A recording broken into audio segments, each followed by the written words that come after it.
Comprehensive exams. What is it? That's the subject of this video. There's a separate one about how to prepare.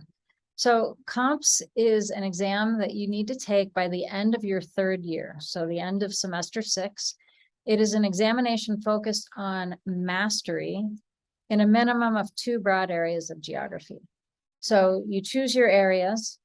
You then work with your committee to develop reading lists that focus you on developing mastery within those broad areas. And then the committee will examine you on your mastery. So it's an individualized exam. It's written by the committee members for you, relevant to your specific path. It has 2 parts, written and oral.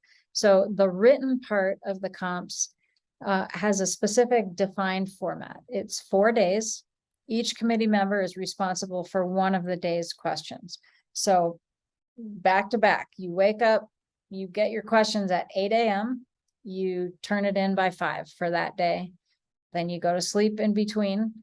Next day, get up, 8 o'clock, you get the next question or questions the committee members can decide, and then you turn it in by 5. So you do that 4 times. You do have time to sleep in between because you have to turn it in at 5. But it's a pretty intensive day each time that you answer because you're going to be showing mastery. There's no set location. It's expected you use your own materials, but the committee can give you any specific limits or constraints if they want. So they will define that for you.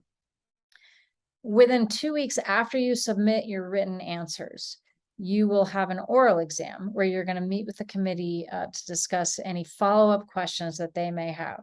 So after they've read your questions, your answers, they may have more questions. So the oral exam is so they can ask you to answer them. You do not give a presentation, and there's no new questions that are introduced beyond the ones you've already answered. After that, the committee submits a decision to the grad school about whether you passed. You can pass, conditionally pass, or you fail. If you fail, you can try again after 1 semester, but no more than a year later. If you fail twice, you're done. That's it. The next video will have more about how to prepare for COMPS.